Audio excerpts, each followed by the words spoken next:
इतना लंबा रिश्ता लोगों के साथ रहा, उस रिश्ते को जिस कदर उन्होंने प्यार देके, मेरे सर पर आशीर्वाद देके उसको आगे निभाया, मैं जिंदगी भर उनके लिए कोटि कोटि उनको नमन करता रहूँगा जब तक जी। समय काफी कम रह गया है, कैसी रणनीति रहने वाली है चुनाव को लेकर?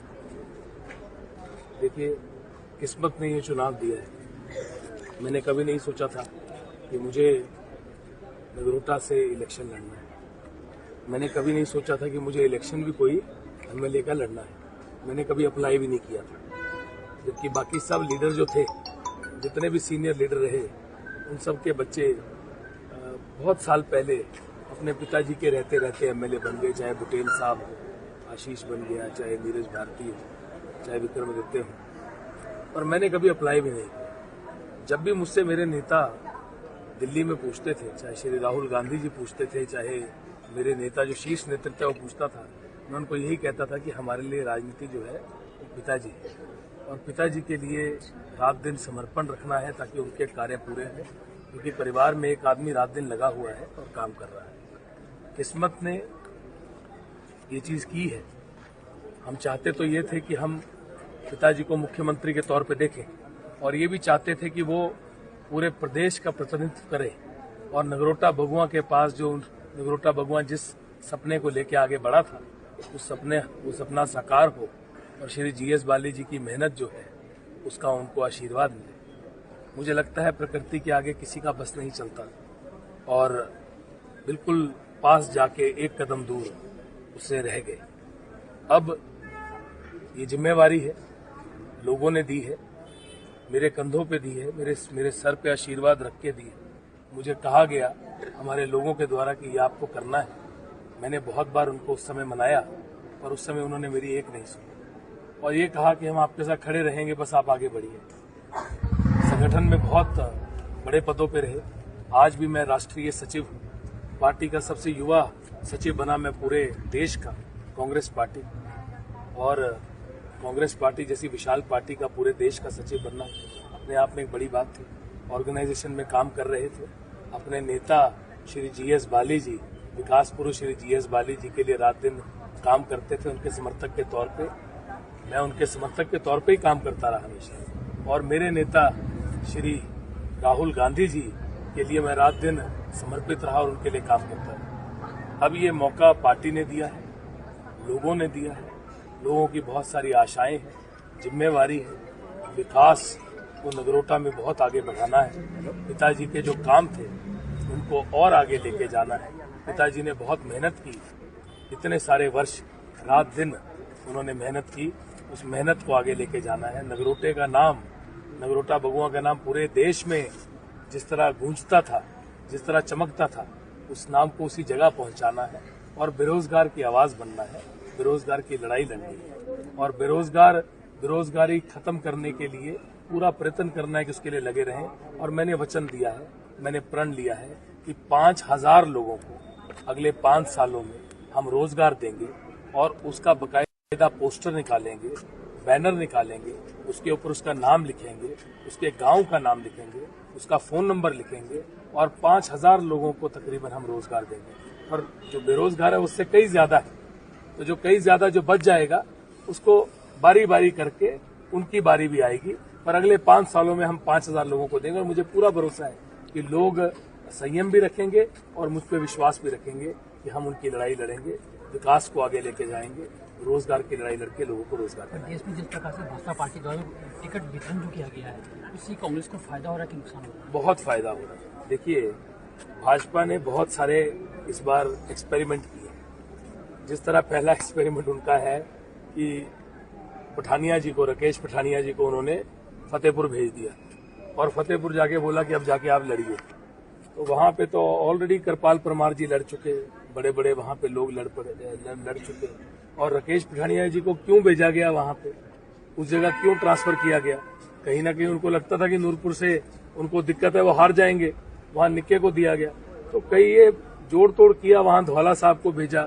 तो ये बहुत सारी जगह इन्होंने ऐसा किया है, बहुत सारी जगह इन्होंने लोगों की टिकटें भी काटी हैं, नए लोगों को मौका भी दिया है।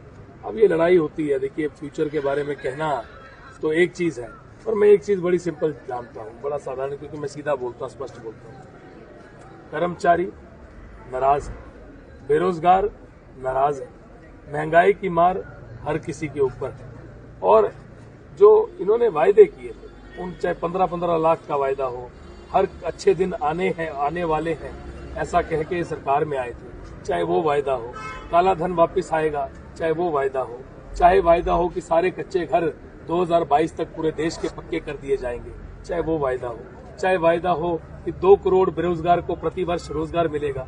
2 करोड़ बेरोजगार को रोजगार क्या देना था, इन्होंने करोड़ों बेरोजगार बना दिए, चाहे वो वायदा हो, चाहे हवाई चप्पल वाला हवाई यात्रा करेगा, चाहे वो वायदा हो। तो जितने वायदे भाजपा सरकार ने पूरे देश को किए थे और कहा था कि अच्छे दिन आने वाले हैं, ऐसे कोई अच्छे दिन नहीं आए, और अच्छे दिन की तलाश में आज एक आम आदमी अपने घर से बाहर, खिड़की से बाहर ताक के देख रहा है कि वो अच्छे दिन कब आएंगे। अगर आया तो अग्निवीर आया, और हिमाचल में अगर आप हर दूसरा घर देखें, खासकर कांगड़ा में, ये भूमि रही है फौजियों की, ये भूमि रही है देश पे शहीद होने वालों की, भूमि रही है उन फौजियों की जिन्होंने अपनी जान न्यौछावर कर दी देश के लिए।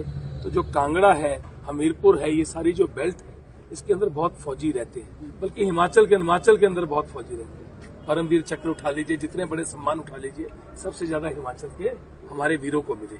कहीं ना कहीं अग्निवीर जो लेके आए हैं, इन्होंने हर घर के साथ एक बहुत बड़ा खिलवाड़ किया है। हर जो युवा है, हर जो फौजी है, जो जिंदगी में सोचता था मैं फौज में जाऊंगा, उसके साथ बहुत बड़ा खिलवाड़ किया है, वो इनको माफ नहीं करेंगे। जो कर्मचारी है वो ओपीएस के लिए पूरे साल बैठा रहा, अनशन पे बैठा रहा, उनका अनशन निकल गया, सरकार निकल गई, वक्त निकल गया, आज कर्मचारी इनको माफ नहीं करेंगे। रोजगार की तलाश में सारे बेरोजगार बैठे रहे, 5 साल बीत गए, वहां पे राष्ट्रीय सरकार के नेशनल लेवल पे 8 साल होने को आए, आज कुछ भी रोजगार के लिए नहीं हुआ। महंगाई की बात करते थे, आज तेल कहां पहुंच गया, आज गैस कहां पहुंच गई, 1150-1200 रुपए। मतलब ये किसी भी जगह नहीं है।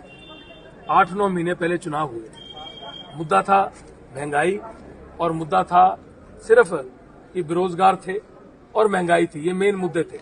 उस टाइम ओपीएस का मुद्दा नहीं था कि लोग सोच रहे थे कि शायद ये ओपीएस दे दे, मुद्दा उस टाइम अग्निवीर भी नहीं था, पर ये 2 मुद्दे थे उस वक्त। और उस वक्त 4 जगह पे विधानसभा में चुनाव हुआ, आज से पहले कभी नहीं हुआ था कि 4 जगह पे चुनाव हो और 4 सत्ता में भाजपा पार्टी, भाजपा सत्तासीन हो, मुख्यमंत्री भाजपा का हो, जयराम ठाकुर खुद मुख्यमंत्री हो, और 3 असेंबली में, 3 विधानसभा में और 1 लोकसभा मंडी में चुनाव हो। और मंडी लोकसभा जयराम ठाकुर जी की अपनी लोकसभा है, जिसके वो रहने वाले हैं, पहली बार मुख्यमंत्री बने हैं, और ऐसा कभी आज से पहले नहीं हुआ कि सत्ता में पार्टी बैठी है वो सारी सीटें हार जाए। ये पहली बार हुआ है कि 8-9 महीने पहले जो बाई इलेक्शन हुआ, उस बाई इलेक्शन में 3 सीटें विधानसभा की और 1 लोकसभा की, जो सत्ता में भाजपा बैठी है, उसको लोगों ने उखाड़ के बाहर फेंक दिया, बोला आप मुख्यमंत्री रहो पर सीटें आपके पास नहीं आएंगी, अब सारी सीटें कांग्रेस के पास जाएंगी। ये दर्शाता था, वो 2 मुद्दे थे, एक मुद्दा महंगाई था और दूसरा बेरोजगारी था। अब ओपीएस भी जुड़ गया और अग्निवीर भी जुड़ गया, इनका सुपना साफ है, 60 से ऊपर सीट आ रही। आपने रोजगार संघर्ष यात्रा चलाई, आपको हर विधानसभा से समर्थन भी मिला, इसे आप अपने पिताजी की कामों का नतीजा देखते हैं या फिर जो आप खुद मेहनत कर रहे हैं उसका? देखिए, निसंदेह पिताजी ने सबसे पहली रोजगार संघर्ष यात्रा पूरे देश में चलाई थी, और 2012 में वो पूरे हिमाचल प्रदेश के हर विधानसभा में रोजगार संघर्ष यात्रा को लेके गए थे। तो कहीं ना कहीं बेरोजगार को विश्वास है। जब उसके बाद कांग्रेस पार्टी की 2012 में सरकार बनी, तो पिताजी ने हजारों लोगों को रोजगार दिया पूरे प्रदेश में, अपने विधानसभा क्षेत्र में। तो नगरोटा विधानसभा में हजारों लोग लगाए, और पूरे प्रदेश में तो आपको पता है कि अनगिनत लोग लगे पिताजी के महकमों में। तो कहीं ना कहीं जो बेरोजगार है, वो परिवार को, पिताजी को, और कहीं ना कहीं उस रोजगार यात्रा में मैं भी पूरे प्रदेश में चला। आपने देखा होगा, शिमला भी आप शिमला से हैं और यहाँ पे आए हुए हैं, तो शिमला भी आप मेरे को वहां पे मिले।